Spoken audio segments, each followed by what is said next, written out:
उत्तर प्रदेश सरकार की 55 सबसे महत्वपूर्ण योजनाएं शामिल हैं। रहेंगे योजना 1 से लेकर 55 तक, ताकि जानकारी बिल्कुल सटीक और परीक्षा केंद्रित रहे। सही कहा। तो चलिए 2018 के उस दौर से शुरुआत करते हैं जहां राज्य की आधारभूत योजनाएं स्थानीय कौशल पर केंद्रित थीं। सूची में हमारी पहली योजना है ओडीओपी, यानी एक जनपद एक उत्पाद। हाँ, ये 2018 में शुरू हुई थी और इसका दायरा बहुत बड़ा है। इसका मूल विचार था राज्य के सभी 75 जिलों के स्वदेशी और पारंपरिक उत्पादों को एक वैश्विक पहचान दिलाना। हाँ, जैसे भदोही का कालीन या अलीगढ़ के ताले। बिल्कुल।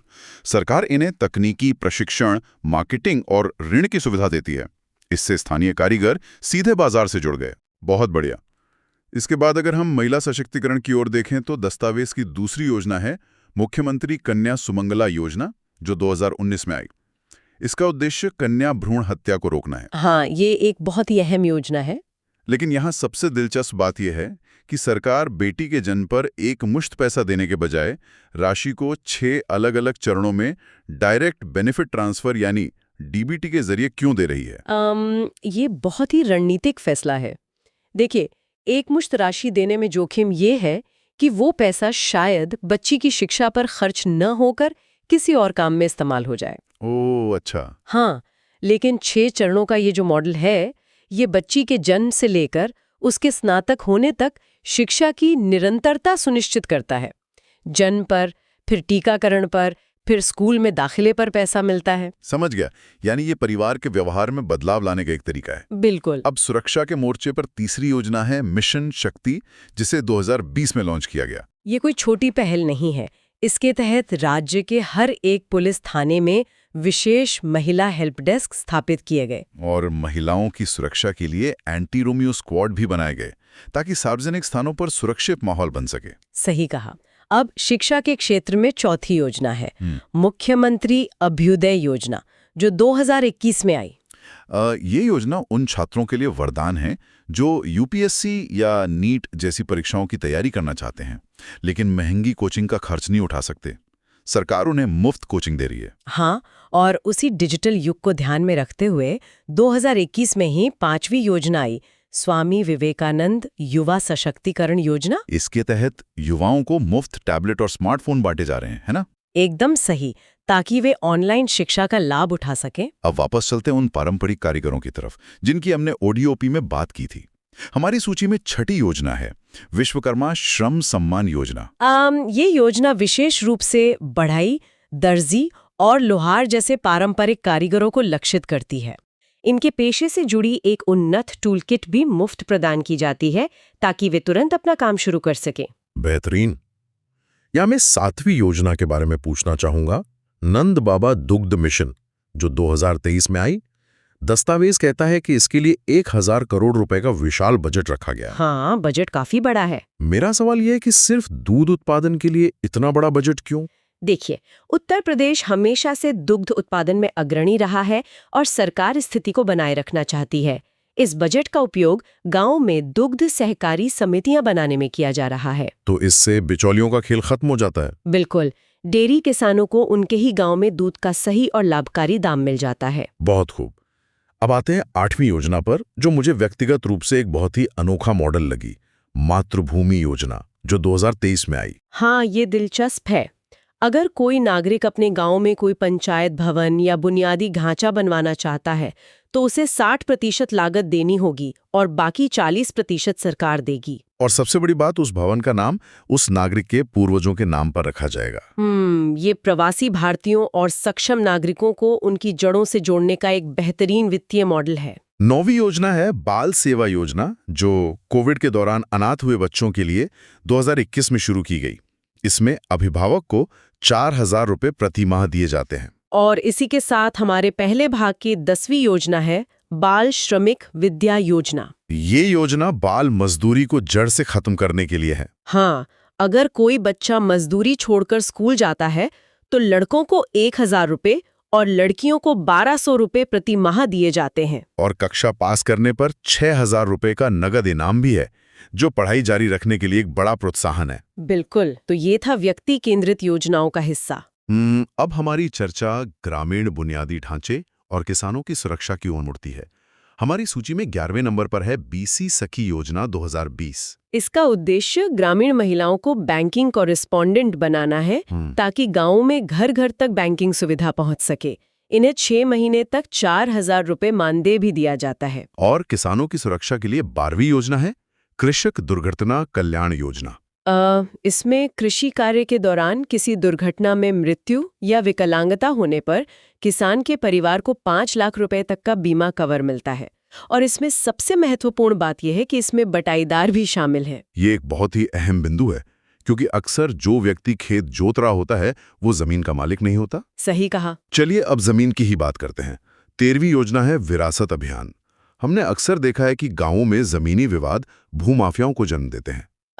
इसी को रोकने के लिए सरकार ने खतौनी में निर्विवाद उत्तराधिकार को सीबरे दर्ज करने का अभियान चलाया। अब 14वीं योजना को देखिए, नवीन रोजगार छतरी योजना। ये अनुसूचित जाति के गरीब वर्गों के लिए है जो लॉन्ड्री या टेंट हाउस जैसे छोटे व्यवसाय शुरू करना चाहते हैं। हाँ, उन्हें ऋण दिया जाता है।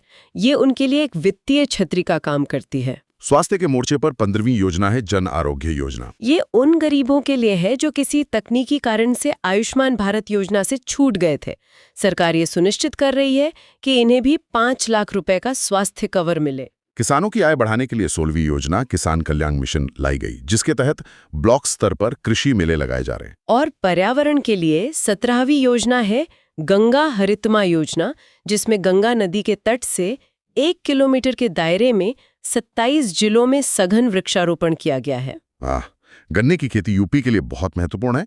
इसी को ध्यान में रखते हुए 18वीं योजना है पंचामृत योजना। इसमें गन्ने की खेती की 5 आधुनिक तकनीकें शामिल हैं। ट्रेंच विधि, पेड़ी प्रबंधन, ड्रिप सिंचाई, मल्चिंग और सह फसल। मतलब ये कम पानी और कम जगह में अधिक पैदावार लेने का वैज्ञानिक तरीका है। बिल्कुल। अब जैसे जैसे गांव शहरों में बदल रहे हैं, 19वीं योजना नगर सृजन योजना लाई गई है। हाँ, जो नए नगर निकाय बने हैं उनमें सड़क, पानी और सीवर जैसी बुनियादी सुविधाओं का विकास किया जा रहा है। अब आते हैं 20वीं योजना पर, खेत सुरक्षा योजना। चलिए इसे समझते हैं। किसान अक्सर आवारा जानवरों से परेशान रहते हैं। हाँ, बहुत बड़ी समस्या है ये। इस योजना के तहत खेतों के चारों ओर 12 वोल्ट की सोलर फेंसिंग लगाई जाती है। ये एक स्मार्ट गार्ड की तरह काम करती है। मतलब ये जानवर को कोई नुकसान नहीं पहुंचाता? नहीं, बिल्कुल नहीं। बस एक हल्का सा झटका देती है जिससे जानवर खेत से दूर रहता है, और सरकार इसके लिए सब्सिडी भी देती है। बेहतरीन। अब हम चर्चा के उस हिस्से में प्रवेश कर रहे हैं जहां 2026 की नवीनतम पहले और पुरानी योजनाओं के भारी बजटीय अपग्रेड शामिल है। अब यहीं पर मुझे एक सवाल पूछना है। जब हम 2026 के इन अपग्रेड्स को देखते हैं तो अनुदान राशियों में अचानक इतनी बड़ी वृद्धि दिखाई देती है। ये क्या दर्शाता है? देखिए, ये दर्शाता है कि राज्य अब केवल बुनियादी जरूरतों को पूरा करने से आगे बढ़कर लोगों की क्रय शक्ति और तकनीकी क्षमता को सीधे वैश्विक स्तर पर ले जाना चाहता है। कुछ उदाहरण दे सकती हैं? बिल्कुल। 21वीं योजना देखिए, टेक युवा समर्थ योजना 2026। यह युवाओं को इंडस्ट्री 4.0 के लिए तैयार कर रही है। इसमें आर्टिफिशियल इंटेलिजेंस और डेटा साइंस में प्रशिक्षण दिया जाएगा। और 22वीं योजना तो औद्योगिकरण का एक विशाल रूप है, पीएम मित्रा मेगा टेक्सटाइल पार्क। हाँ, मलिहाबाद में 1000 एकड़ में एक पूरा गारमेंट हब बनाया जा रहा है, जहां धागा बनने से लेकर कपड़े की सिलाई तक सब कुछ एक ही जगह होगा। अब जरा उन अपग्रेड्स को देखिए। 23वीं योजना है कन्या सुमंगला योजना का 2026 अपग्रेड। जिस डीबीटी राशि की हमने शुरुआत में बात की थी, उसे 50,000 रुपए से बढ़ाकर सीधा 1 लाख रुपए कर दिया गया है। ये एक बहुत बड़ी छलांग है। हाँ, और 24वीं योजना में सामूहिक विवाह के तहत मिलने वाली राशि को 51,000 रुपए से बढ़ाकर 1,01,000 रुपए कर दिया गया है। और इसके लिए 750 करोड़ रुपए का भारी भरकम बजट रखा गया है। स्वास्थ्य सुविधाओं में भी यही पैमाना दिखता है। 25वीं योजना असाध्य रोगों का मुफ्त इलाज के लिए है, जिसमें 130 करोड़ का फंड बनाया गया है। और विशेष रूप से कल्याण सिंह कैंसर संस्थान के लिए 315 करोड़ रुपए दिए गए हैं। उद्योगों को सशक्त करने के लिए 26वीं योजना है सरदार वल्लभ भाई पटेल रोजगार एवं प्रौद्योगिकी योजना। इसके तहत एमएसएमई सेक्टर को तकनीकी रूप से अपग्रेड करने के लिए 575 करोड़ रुपए आवंटित किए गए हैं। और युवाओं को व्यवसायी बनाने के लिए 27वीं योजना है युवा उद्यमी विकास अभियान का 2026 विस्तार। इसका लक्ष्य है हर साल 1 लाख नए सूक्ष्म उद्यम स्थापित करना, वो भी बिना किसी गारंटी वाले ऋण के साथ। शिक्षा के आधुनिकीकरण के लिए 28वीं योजना स्मार्ट स्कूल अभियान है। अब प्राथमिक विद्यालयों में पारंपरिक चॉक बोर्ड की जगह डिजिटल ब्लैक बोर्ड लिए जा रहे हैं। और 29वीं योजना के तहत 580 करोड़ के बजट से उन ब्लॉकों में नए स्कूल बनाए जा रहे हैं जहां कस्तूरबा गांधी विद्यालय नहीं थे। 30वीं योजना अटल बिहारी पावरलूम योजना बुनकरों के लिए बहुत महत्वपूर्ण है। 4423 करोड़ रुपए के बजट के साथ बुनकरों को फ्लैट रेट पर बिजली दी जा रही है ताकि उन्हें हर महीने बिजली के बिल की अस्थिरता का सामना न करना पड़े। अब हम सामाजिक योजनाओं से आगे बढ़कर उन नीतियों पर चलते हैं जो 2025-26 तक राज्य को एक औद्योगिक और तकनीकी केंद्र में बदल देंगी। बिल्कुल। सूची में 31वें नंबर पर है एक्वापार्ट एवं थोक बाजार। 100 करोड़ के बजट से एक ऐसा एकीकृत मत्स्य पार्क बन रहा है जहां मछली पालन से लेके कोल्ड स्टोरेज और थोक बाजार सब एक ही परिसर में होगा। चिकित्सा ढांचे को मजबूत करने के लिए 32वीं योजना के तहत 10,023 करोड़ रुपए से पीपीपी मॉडल पर 14 नए मेडिकल कॉलेज बनाए जा रहे हैं। पीपीपी मॉडल का मतलब है कि सरकार और निजी क्षेत्र मिलकर काम कर रहे हैं, है ना? एकदम सही। और 33वीं योजना खाद्यान्न भंडारण योजना है, जिसमें शुरुआती 25 करोड़ के फंड से ब्लॉक और पंचायत स्तर पर नए गोदाम बनाए जा रहे हैं ताकि किसानों की फसल बर्बाद न हो। 34वीं योजना के तहत 30 करोड़ की लागत से मथुरा में एक नई स्वचालित डेयरी प्लांट स्थापित की जा रही है। 35वीं योजना में निर्धन कन्याओं के विवाह और छात्रावास के लिए बड़ा आवंटन है। हाँ, अनुसूचित जाति के लिए 100 करोड़, ओबीसी के लिए 210 करोड़ और सामान्य वर्ग के लिए 50 करोड़ रुपए। अब आती है वो योजना जो भविष्य की दिशा तय करेगी। 36वीं योजना 2025 की AI सिटी योजना। लखनऊ के नादरगंज में 40 एकड़ में भारत की पहली आर्टिफिशियल इंटेलिजेंस सिटी बसाई जा रही है। ये सच में एक गेम चेंजर है। लेकिन ये सुनिश्चित करने के लिए कि गांव इस तकनीकी दौड़ में पीछे न छूटे, 37वीं योजना है ग्रामीण डिजिटल लाइब्रेरी। हाँ, 454 करोड़ रुपए के बजट से ग्राम पंचायतों में इंटरनेट और डिजिटल किताबें पहुंचाई जा रही हैं। ऊर्जा के क्षेत्र में 38वीं योजना है जालौन में 500 मेगावाट का सोलर प्रोजेक्ट जो कोल इंडिया लिमिटेड के साथ मिलकर 2500 करोड़ रुपए की लागत से लग रहा है। और 39वीं योजना मुख्यमंत्री ग्राम योजना है, जिसके लिए 200 करोड़ का बजट है ताकि सुदूर ग्रामीण क्षेत्रों को पक्की सड़कों से जोड़ा जा सके। 40वीं योजना है मॉडल स्मार्ट सिटी। यहाँ दिलचस्प बात यह है कि केंद्र सरकार की योजना से अलग राज्य खुद अपने 58 छोटे और मंझोले शहरों में बुनियादी ढांचा विकसित कर रहा है। 41वीं योजना कामगार अड्डा योजना है, जहां दिहाड़ी मजदूरों के लिए जिला स्तर पर टीन शेड और कैंटीन की सुविधा बनाई जा रही है ताकि उन्हें सड़क पर ना बैठना पड़े। ये बहुत ही संवेदनशील पहल है। 42वीं योजना निजी बिजनेस पार्क योजना है। इसमें बुनियादी ढांचे के विकास के लिए सरकार निजी डेवलपर्स को सब्सिडी दे रही है। ऐसा इसलिए किया जा रहा है क्योंकि सरकार अकेले हर जगह इंडस्ट्रियल पार्क नहीं बना सकती। निजी क्षेत्र की भागीदारी से ये काम तेजी से होता है। सही कहा। और अब आती है 43वीं योजना, जिसका जिक्र मैंने शुरुआत में किया था, प्लग एंड प्ले शेड योजना। हाँ, ये DBFOT मॉडल पर काम करती है। जरा इसे समझाइए, ये DBFOT मॉडल क्या होता है? देखिए, इसका मतलब है डिजाइन, बिल्ड, फाइनेंस, ऑपरेट और ट्रांसफर। आसान भाषा में कहें तो निजी कंपनियां अपने पैसे और एक्सपर्टीज से फैक्ट्री शेड बनाती हैं और उसे पूरी तरह से संचालित करने लायक तैयार करती हैं। निवेशक को आकर ईंट गारा नहीं जोड़ना पड़ता? बिल्कुल नहीं। वो आता है, अपनी मशीन लगाता है और काम शुरू कर देता है। एकदम किसी सुसज्जित घर में शिफ्ट होने जैसा। बेहतरीन। 44वीं योजना है निर्यात प्रोत्साहन नीति 2025-30। राज्य ने 3 लाख करोड़ रुपए के निर्यात का लक्ष्य रखा है और इसके लिए माल ढुलाई पर भारी सब्सिडी दी जा रही है। 48वीं योजना है leather and footwear policy 2025। Kanpur और आगरा चमड़ा उद्योग के बड़े केंद्र हैं, लेकिन इनसे नदियां प्रदूषित होती थीं। इसलिए सरकार ZLD तकनीक अपनाने पर कैपिटल सब्सिडी दे रही है। ये ZLD यानी जीरो लिक्विड डिस्चार्ज है ना? हाँ, जिसका मतलब है कि फैक्ट्री से निकलने वाला सारा दूषित पानी वहीं साफ करके दोबारा इस्तेमाल होगा, नदी में एक बूंद भी नहीं जाएगा। ये पर्यावरण के लिए बहुत शानदार कदम है। तो हम अब अपनी चर्चा के अंतिम चरण में हैं, जो 2025 के विशाल लक्ष्यों पर केंद्रित है। बिल्कुल। 46वीं योजना है अटल आवासीय विद्यालय विस्तार, जहां अनाथ और मजदूर बच्चों के इन स्कूलों की क्षमता 360 से बढ़ाकर 1000 छात्र प्रति स्कूल कर दी गई है। स्वास्थ्य के लिए 47वीं योजना है आयुष्मान आरोग्य मंदिर।